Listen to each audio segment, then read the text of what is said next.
Hello, students. I'm back with yet another topic, that is Sufism. Now, I have divided this topic into two videos. In my first video, I will be talking about Sufism and its salient features, and in video number two, I will be talking about the various silsilas or the orders and the impact of Sufism. So, let's now start with the first video, where I will tell you about Sufism and its salient features. So before we start, let's have our tools ready. So we are going to know about Sufism and about its salient features. So let's begin. Now, what is Sufism? Actually, Sufism is also considered to be the liberal part of Islam. It was actually a sect of the Muslim theologians who left a great impact on the society of Punjab. And whenever we are doing the history of Punjab, Sufism has a very important role to play in the history of Punjab. Now let's know about the word Sufi. What does the word Sufi means? Now, however, this term has been used by various historians in a different manner. Let me just explain it to you. Now, one, Sufi is generally used for a Muslim sage or a saint, right? Now, it is derived from the word Safa, which means purity, which implies that Sufi is one of the God's elect who has been purified of all the worldly evils. Now, some of them also connect Sufi with Saf, that means a rank, which suggests that in the first rank by the virtue of its communication with God. Now, Abu Nasir ul Saraj, he says that the word Sufi has been derived from the word Saf, that is wool, because of the woolen dress of these Muslim saints. Still, another view is that the word Sufi is derived from the word Sophia, which means wisdom. So, this is actually about Sufism. Let's just kind of revise. First, Sufi is used for a Muslim sage or a saint. Then the word Safa means purity. It also means rank, which means the first rank by virtue of its communication with God. It also is derived from the word Saf, which means wool because of the woolen dress of the Muslim saint.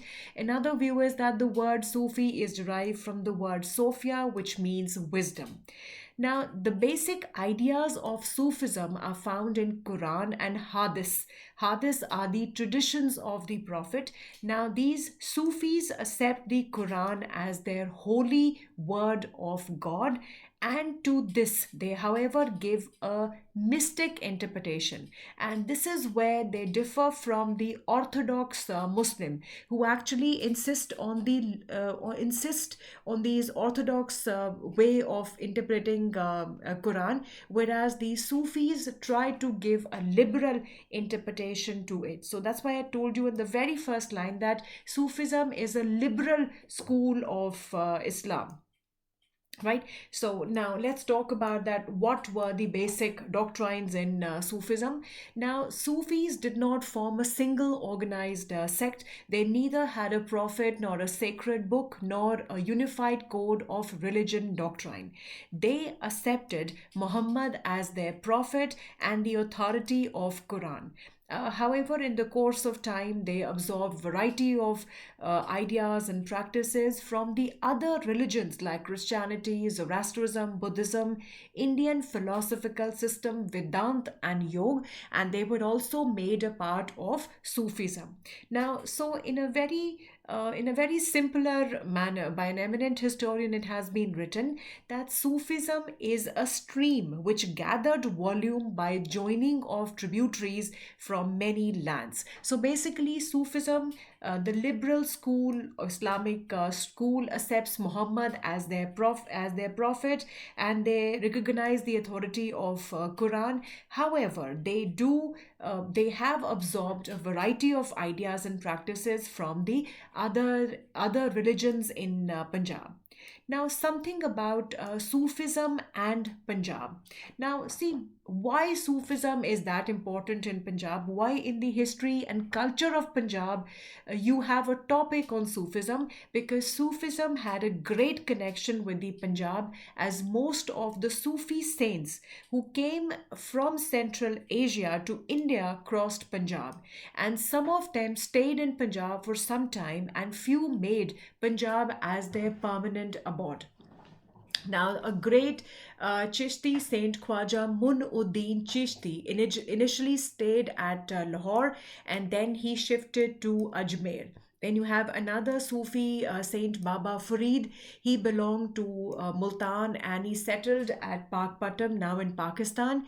His devotional hymns are a part of Adi Granth Sahib, and his tomb at Faridkot is a place for pilgrimage, right? And where thousands of devotees come. The Suhrawadi Silsila made Multan as its teaching center. Then the Naqshbandis under Sheikh Ahmad Sarhandi also had the headquarters at Sarhand, and they played a very important role in the politics and the religion of Punjab, right? So of course, Sufism and Punjab are very much interconnected. If I just say that again, because all the Sufi saints who came from Central Asia to India, they crossed Punjab, and most of them made Punjab as their hometown. In fact, they stayed there. They made Punjab as their permanent abode.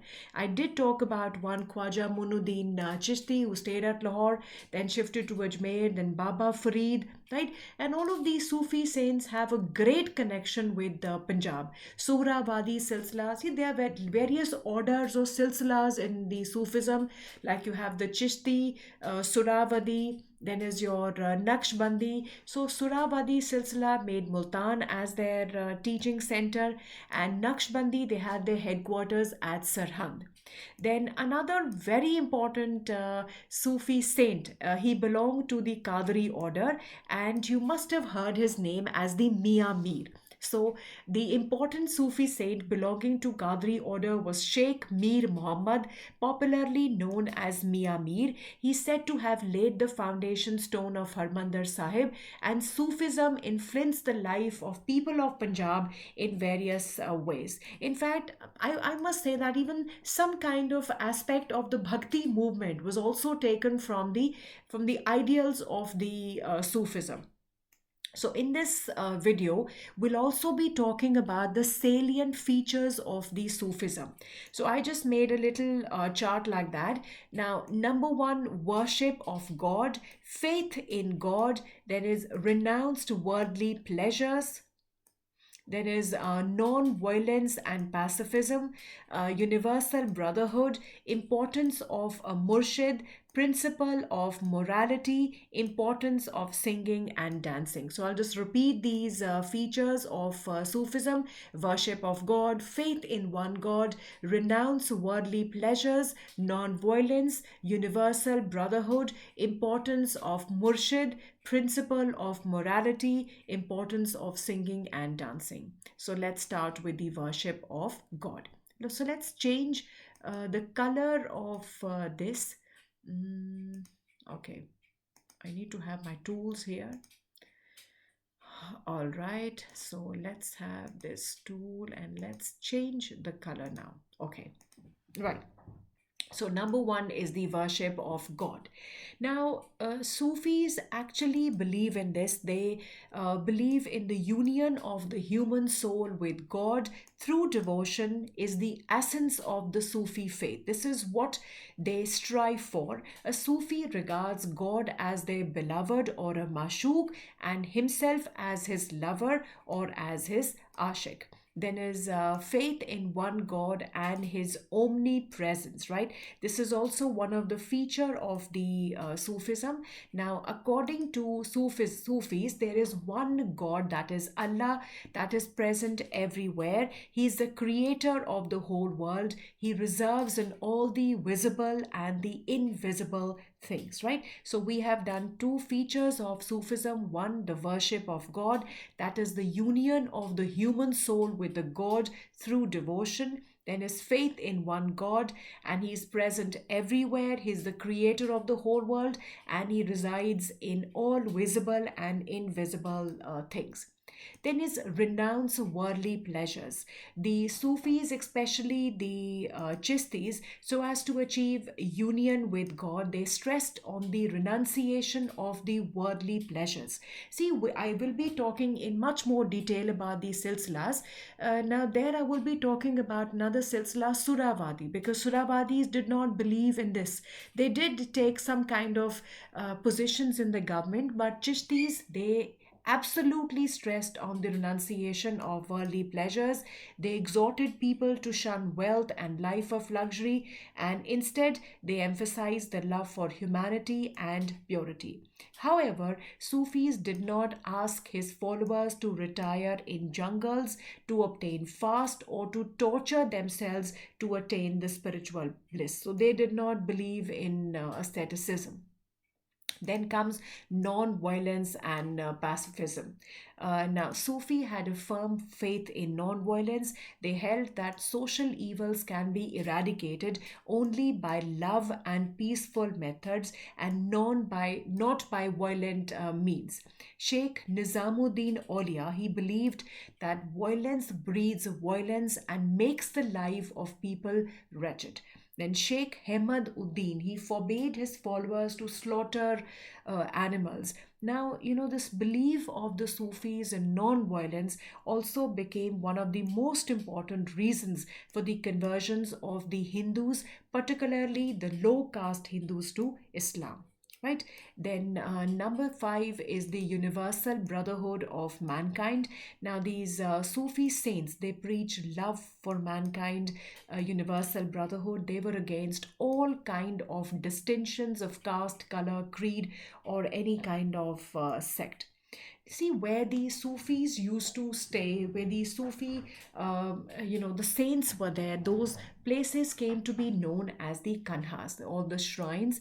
They were always open to all, rich or poor, nobles or slaves, Hindus or Muslims. Now all were offered food prepared in one and the same kitchen, right? Then is the importance of Murshid. Don't worry, we'll kind of do that again, just to revise what we have done. Now, according to Sufism, an individual must have a religious guide or a spiritual guide called as the Murshid, through which he can communicate with God. The Peer or the Murshid is a raft or a ladder which enables the man to reach the goal of life, that is the salvation, to free itself from the cycle of birth or death. Now, these Sufi sheikhs, they styled themselves as the Murshid or the Peers, and their devotees जो उनको follow करते थे, they were known as the murids, and it was the most important duty of the murid to obey their teacher, their guru, murshid, or the peer. Now, usually these murshids, they appointed their successor during their lifetime. They guided their followers in all matters, both mundane and spiritual. He also looked after the shrine or the kanha. The sheikh, murshid, peers were highly respected. After their death, their tombs became the places of pilgrimage for the devotees. Then is the principle of morality. Now, Sufi saints also laid down certain rules of moral principles to be followed by their followers. Now, number one, they were to speak the truth, they were to practice purity, justice, and goodness, not to steal, not to injure the feeling of others, to shun hypocrisy, selfishness, and falsehood. Good deeds alone enable a man to obtain divine grace. Sheikh Munuddin Chishti believed to help the poor and the downtrodden is the true service of the Almighty. Then they also believed in the importance of singing and dancing. In fact, singing was also known as the sama. Now, singing and dancing, though, was forbidden by the Orthodox Muslims, but by the Sufis, it was regarded as the method of inducing a state of ecstasy, where you can kind of, you have a union with your God, which brought the Sufis close to its goal of union with God, also called as the trance. So, Sufis used sama or music and dance in the worship of God. They also started the practice of singing qawwalis or songs in their congregation or in their sangat. Right now, let's first revise this because I know that we've done so many features that let's just revise quickly so that we know. Okay, number one feature I did worship of God. Number two, faith in one God and his omnipresent, right? Then is renounced worldly pleasures, that one must renounce the worldly pleasures and emphasize love for humanity and inner purity. However, they did not ask their followers to retire to jungles or to do fast or to torture themselves so as to obtain the spiritual bliss, right? There is non-violence. They believe that social evils can be eradicated only by love and peaceful methods and not by the means of violent means. I talked about Sheikh Nizamuddin Aulia, Sheikh Ahmad Uddin, who forbade their followers not to do anything violent, right? Then is the universal brotherhood of mankind. They did not believe in any kind of caste, color, creed, sect distinctions. In fact, the places where the Sufi saints lived, the kanhas or shrines, they were open to all. All were offered food prepared in one and the same kitchen. Then is importance of a guru or a murshid. Now, according to Sufism, an individual must have a religious guide through which he can communicate with God. This murshid is like a ladder which enables a man to reach the goal of life. The Sufi sheikhs were styled as murshids or their peer, and their devotees were called as the murids. So it was the foremost duty of the murid to obey the murshid. And these murshids, they appointed their successors and they guided their murids, their followers in all the matters. And these murids, their followers, they looked after the shrine. So all these, the sheikhs, the murshid or the peers, that is the teachers, they were highly venerated. After their death, their tombs became the places of pilgrimage. They also asked for certain moral principles to be followed, like to speak the truth, to practice purity, not to steal, not to injure the feelings of other, to shun falsehood and selfishness, right? So this all was there. In fact, Sheikh Munuddin Chishti of Ajmer, he believed that if you help the poor and the downtrodden, it is equivalent to doing service to the Almighty. Okay, of course, they also believed in the importance of singing. They sang these qawwalis, and that was a way to attain salvation. Now, something about the Sufi hermitages or the kanhas where they would stay. Now, Sufi saints built these religious shrines at many places. Now, a religious shrine or a kanqua. Kanqua was a large building where this saint or a murshid and his disciples, they all lived together, and arrangements were also made for the stay of the visitors at these shrines. They usually had a big hall which was called as the Jamayat Khana, where all the people will get together, also known as the Sangat Hall or the congregation. The disciples of the Murshid, called as Murids, they lived together where they studied and slept on the floor, and they also started the practice of a free common kitchen. But the question is that how did they get the money for this kitchen? So that was their disciples through their offerings. They started this practice of common kitchen in these shrines, and the management of this shrine was entrusted to old and trusted follower of Murshid, right? The Sufi sheikh appointed their successors during their lifetime, and after the death of the sheikh, his successor continued the work of propagation of his faith, and he looked after the kanqua or the religious shrine. The Sufi saints taught the lesson of devotion. They taught the lesson of universal brotherhood of mankind. They talked that how the liberality of the religion. So, summing up, I would just say that the salient principles of Sufism stood for anti ritualism and hypocrisy. They taught the lesson of love and devotion. In fact, Sufism also paved the way for the Hindu Muslim common culture, and Punjabi language is indebted to Sufi saints like Baba Farid and Bulleh Shah. So, this is all I have for you in my first video where we've talked about Sufism and its salient features. And the next video will be on the various silsila or the orders of Sufism and the impact of Sufism. Thank you so much for watching this video. Any kind of comments, most welcome, and give me more suggestions as to how you think I should be teaching you. Thank you and have a great day.